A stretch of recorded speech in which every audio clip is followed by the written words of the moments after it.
بان لك العيب أما أنذرك الشيب وما في نصحه ريب ولا سمعك قد صم أما আসসালামু আলাইকুম দা ইন্টিজারি ভুবনে সকলকে স্বাগতম। আজকে আমরা শিখব হচ্ছে তোমাদের অনুশীলনী 1.1 এর 4 নাম্বার অঙ্ক, মানে কি 9 অঙ্কের বৃহত্তম ও ক্ষুদ্রতম সংখ্যা লেখো। এটা বলছে আমি যদিও এই অঙ্কগুলা আগের প্লে লিস্টে দিছি তোমাদের। আমরা এখন দেখি অঙ্কটা কিভাবে সলভ করতে হবে। দেখো সবাই এদিক দেখ, আমরা এই যে সংখ্যা প্রতীক শিখছিলাম না ভাইয়া, ফার্স্ট ক্লাসে দিছিলাম, কিন্তু সংখ্যা প্রতীক কি 0 থেকে 9 পর্যন্ত প্রতীকগুলাকে কি বলা হয়, প্রতীক বা চিহ্নগুলাকে কি বলা হয়, সংখ্যা প্রতীক। আর সংখ্যা প্রতীকের সবচেয়ে বৃহত্তম প্রতীক কোনটা ভাইয়া? দেখো তো, সবচেয়ে বৃহত্তম প্রতীক 9 না? বলো, সবচেয়ে বৃহত্তম প্রতীক 9 না ভাইয়া? সবচেয়ে বৃহত্তম প্রতীক হচ্ছে 9। আর সবচেয়ে ক্ষুদ্রতম প্রতীক কোনটা? 0। সবচেয়ে ক্ষুদ্রতম প্রতীক হচ্ছে 0।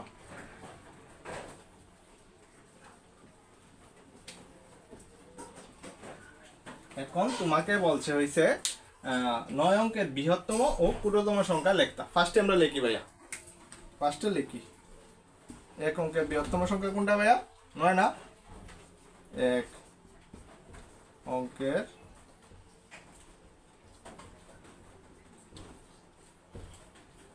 বৃহত্তম সংখ্যা 9। সুতরাং কি হবে? 9 অঙ্কের বৃহত্তম সংখ্যা কি হবে ভাইয়া? 9টা 9। ঠিক আছে, আমি কি বলছিলাম? ড্যাশ অঙ্ক দিয়ে বুঝাইছিলাম। 7 অঙ্কের বৃহত্তম সংখ্যা কি হলে হবে বললে কি হবে? 7টা 9। ঠিক আছে, যদি 11 অঙ্কের বৃহত্তম সংখ্যা বলি 11টা 9। যদি 20 অঙ্কের বৃহত্তম সংখ্যা বলি তাহলে কি হবে ভাইয়া? 20টা 9। জয় অঙ্কের বৃহত্তম, যতগুলো অঙ্কের বৃহত্তম সংখ্যা বলবে ততগুলা 9 হবে, যেহেতু 9 সবচেয়ে বৃহত্তম প্রতীক বা বৃহত্তম চিহ্ন সংখ্যা প্রতীকগুলোর মধ্যে। সুতরাং 9 অঙ্কের বৃহত্তম সংখ্যা কি ভাইয়া? 9টা 9। 1 2 3 4 5 6 7 8 9। আশা করি সবার ক্লিয়ার, তারপর বলছে ক্ষুদ্রতম সংখ্যা লিখতে, মানে 9 অঙ্কের ক্ষুদ্রতম সংখ্যা লিখতা। ঠিক আছে, আমরা দেখি 1 অঙ্কের ক্ষুদ্রতম সংখ্যা হচ্ছে 0। কিন্তু ভাইয়া 0 কি সার্থক সংখ্যা? 0 সার্থক অঙ্ক নয়। 0 নিরার্থক অঙ্ক, মানে নিজে অন্যের উপর নির্ভরশীল, পরনির্ভরশীল একটা চিহ্ন বা প্রতীক। তাহলে ওকে আমরা কিভাবে গার্জিয়ান হিসেবে নিতে পারবো ভাইয়া?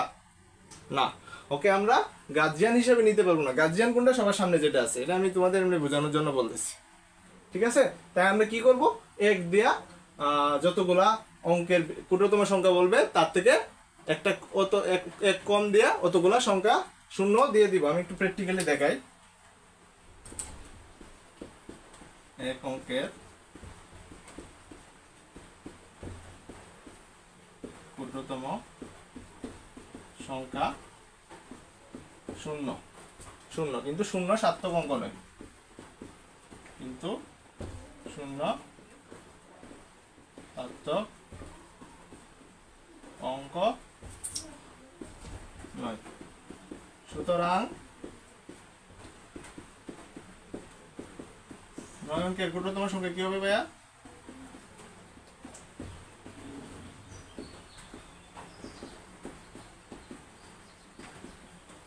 এক দিয়া 8টা 9। ঠিক আছে, 9 থেকে একটা কম 0 হবে। ঠিক আছে, 10 অঙ্কের ক্ষুদ্রতম সংখ্যা হলে কি হইতো? 1 দেয়া 9টা 0। ঠিক আছে, যদি 20 অঙ্কের ক্ষুদ্রতম সংখ্যা বলি তোমাকে কি হবে? 1 দেয়া 20 থেকে 1 কম কি 19, 1 দেয়া 19টা 0। যেহেতু 9 অঙ্কের ক্ষুদ্রতম সংখ্যা বলছে তাই আমি 1 দিয়ে 8টা 0 দিই। 1 2 3 4 5 6 7 8। দেখো গণলে কিন্তু 9টাই হবে, গণলে 9টাই হবে, 9টা অঙ্কই হবে। এনেও গণলে 9টা অঙ্ক হবে। আশা করি সবাই বুঝছো। দিকে যদি আমরা তাকাই, দেখো এনে 7টা অঙ্ক আছে। তোমাকে কি বলছে? একই অঙ্ক মাত্র একবার ব্যবহার করে 7 অঙ্কের বৃহত্তম ও ক্ষুদ্রতম সংখ্যা গঠন করতাম। তাহলে আগেরটার মতো সেম হবে। 7 অঙ্কের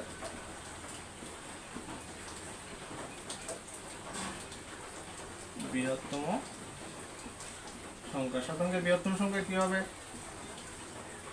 বড় থেকে ছোট হবে, বড় থেকে ছোট। সবচেয়ে বড় কোনটা? 9। সবচেয়ে বড় 9। 9 এর পরে মিডিয়ার ছোট কোনটা 8, 8 এর পরে 7, 7 এর পরে 5, 5 এর পরে কোনটা 4, 4 এর পরে 3, তারপর কি 0, 1 2 3 4 5 6 7। দেখো 7টা অঙ্ক কিন্তু আছে বড় থেকে ছোট। বৃহত্তম সংখ্যা বললে বড় থেকে ছোট, ক্ষুদ্রতম সংখ্যা বললে ছোট থেকে বড়। এই ট্রিক্সটা যদি মনে রাখতে পারো আশা করি সবগুলো অঙ্ক পারবা। এখন আমরা দেখবো হচ্ছে 7 অঙ্কের ক্ষুদ্রতম সংখ্যা। এটা সুতরাং দিতে ভুলে গেছি তোমাদের, কিন্তু সুতরাং যেহেতু অতএব এগুলো সবগুলো ভালোভাবে দিতে হবে, নইলে নাম্বার কম পাবো। সুতরাং 7 অঙ্কের ক্ষুদ্রতম সংখ্যা, 7 অঙ্কের ক্ষুদ্রতম সংখ্যা কি হবে? ছোট থেকে বড় হবে। সবার সবচেয়ে ছোট দেখো ভাইয়া, সবচেয়ে ছোট হচ্ছে 0, কিন্তু 0 তো সার্থক অঙ্ক নয়। 0 সার্থক অঙ্ক, যেহেতু 0 সার্থক অঙ্ক নয় তাই কি হবে 0 পরে যেটা সবচেয়ে ছোট এটা লিখবো, তারপর 0 দিব। আমি কি বলছিলাম 0 যেহেতু সার্থক অঙ্ক নয় ওকে আমরা জ্ঞান হিসেবে দিতে পারবো না। এর থেকে একটু বড় যেটা আছে ওইটাই আমরা দিব। 0 থেকে একটু বড় কোনটা আছে 3, ঠিক আছে? 0 থেকে একটু বড় কিন্তু 3 আছে। 3 এর পরে আমরা 0 দিব, 3 0, পরে আবার 3 এর থেকে ছোট কোনটা বড় কোনটা 4, 4 এর পরে 5, 5 এর পরে 7, তারপর 8, তারপর 9। আশা করি সবাই বুঝছো। দা ইন্টিজারের পাশে এতক্ষণ থাকার জন্য সবাইকে ধন্যবাদ। আসসালামু আলাইকুম।